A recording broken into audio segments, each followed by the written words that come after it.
기도하겠습니다.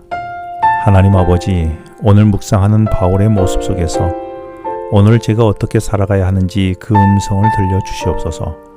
예수님 이름으로 기도합니다. 오늘도 사도행전 28장 14절에서 이와 같이 로마로 가니라 라는 말씀에 따라 어떻게 바울이 로마를 향하여 가게 되는지, 그 길을 하나님께서 어떻게 이와 같이 인도하시는지를 바울의 여정을 다시 돌아보며 묵상해 보겠습니다. 이제 바울은 3개월 동안의 고린도에서의 사역을 마치고 돌아가기 위해 배를 타려고 했습니다. 그런데 고린도의 유대인들이 바울이 타려고 한 배에 같이 타서 그 배 위에서 바울을 암살하려 한다는 음모가 바울에게 전해졌습니다.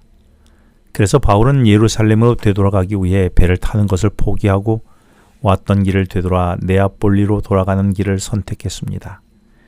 이는 거의 600km에 이르는 먼 길을 돌아가는 것이었습니다. 그리고 바울은 에게해를 건너서 다시 드로아로 가게 되었습니다. 그런데 드로아로 가는 여정에서 이상한 일이 있었지요. 그것은 고린도를 출발한 바울이 드로아에 도착했을 때까지 바울이 각 도시를 거칠 때마다 성령님께서 예루살렘으로 가게 되면 결박과 환란이 너를 기다리고 있다라고 계속 말씀해 주시는 것이었습니다. 그러므로 하나님이 바울에게 예루살렘으로 가지 말라고 하든지 혹은 그럼에도 불구하고 예루살렘으로 가라는 결론을 말씀해 주지 않으셨습니다. 단지 예루살렘에 가면 환란과 결박이 너를 기다리고 있다고만 계속 알려주는 것이었지요. 드로아에서의 다음 행선지는 아소였습니다. 이때 바울은 드로아에서 일행들에게 배를 타고 먼저 아소에 가서 자기를 기다리라고 했습니다. 그리고 바울은 드로아에서 아소까지 홀로 걸어가겠다고 한 것입니다. 지병에 시달리는 노년의 바울이 혼자 걸어가겠다는데 일행이 편안하게 배를 타고 갈 수 있었을까요? 일행은 바울을 만류했지만 바울은 자기가 시키는 대로 하라며 엄히 명령하였습니다. 그래서 일행은 어쩔 수 없이 배를 타고 먼저가 아소에서 기다리고 있었지요. 그리고 바울은 홀로 드로아에서 아소까지 그 길을 걷기 시작했습니다.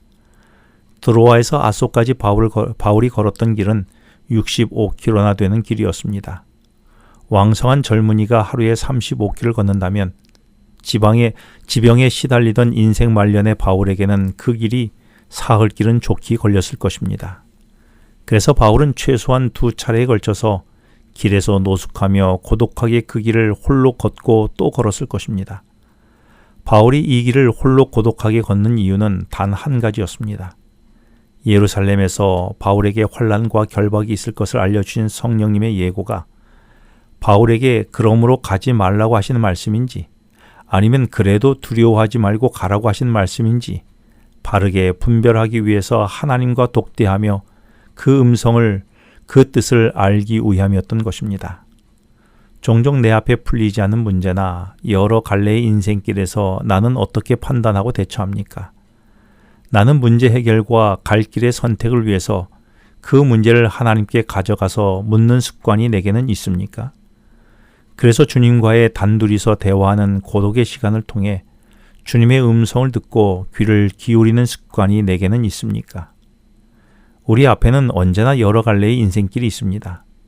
우리가 고독하게 하나님과 독대하지 않으면 우리는 본능에 따라 오직 나의 유익만을 추구하면서 그것이 의로우냐 아니면 불의하냐를 따지지 아니하고 오직 넓은 길만 선택하게 됩니다. 하나님 앞에서 고독하게 하나님과 독대하는 사람만 주님을 위해서 자기를 희생하면서도 바르게 좁은 길을 선택해서 용기 있게 걸어갈 수 있습니다. 바울은 하나님과 독대하면서 그 길을 홀로 사흘 동안 밤낮으로 걷고 걸으면서 마침내 마음을 확정했습니다. 드로아에서 배를 타고 먼저 아소에 도착한 일행을 만난 바울은 그들과 함께 다시 배를 타고 미둘레네와 기오와 사모스를 거쳐서 밀레도에 도착했습니다.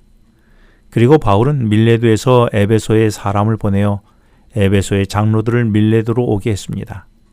그 장로들은 모두 바울이 복음을 전해서 주님을 믿게 했고 그들의 머리 위에 손을 얹고 장로로 세운 사람들이었습니다. 바울은 에베소에서 온 장로들에게 이 세상에서의 마지막 유언을 남겼는데 그 유언은 사도행전 20장 22절로 24절에 기록된 다음의 유언은 우리의 심금을 여전히 울리는 말씀이었습니다. 보라, 이제 나는 성령에 매어 예루살렘으로 가는데 거기서 무슨 일을 당하는지 알지 못하노라. 오직 성령이 각 성에서 내게 증언하여 결박과 환난이 나를 기다린다 하시나 내가 달려갈 길과 주 예수께 받은 사명 곧 하나님의 은혜의 복음을 증언하는 일을 마치려 하면은 나의 생명조차 조금도 귀한 것으로 여기지 아니하노라. 이 유언은 바울이 사흘 동안 밤낮으로 드로아에서 아소까지 길을 홀로 걸으며 하나님과 독대 속에서 바울이 얻은 확답이었습니다. 하나님으로부터 이 답을 얻은 후에 환난과 결박이 기다리고 있는 예루살렘으로 향하는 바울의 삶은 그 누구도 가로막을 수 없었습니다. 나는 어떻습니까? 오늘 내가 가야 하는 길이 주님께서 가라고 하신 길이 분명하다면 나는 그 무엇에도 흔들림 없이 내게 주어진 길을 가고 있습니까? 기도하겠습니다. 하나님 아버지, 오늘의 올바른 제 길을 가기 위해 주님과 만나는 개인적 고독 시간을 갖게 하여 주시며 제가 가야 할 길이 분명하다면 그 무엇에도 흔들리지 않고 주님이 제게 말씀하신 그 길을 오늘도 가게 하여 주시옵소서. 예수님 이름으로 기도합니다. 지금은 개인 기도 시간입니다. 오늘 주신 말씀을 묵상하면서 주어진 기도 제목과 개인 기도 제목을 놓고 기도하시겠습니다.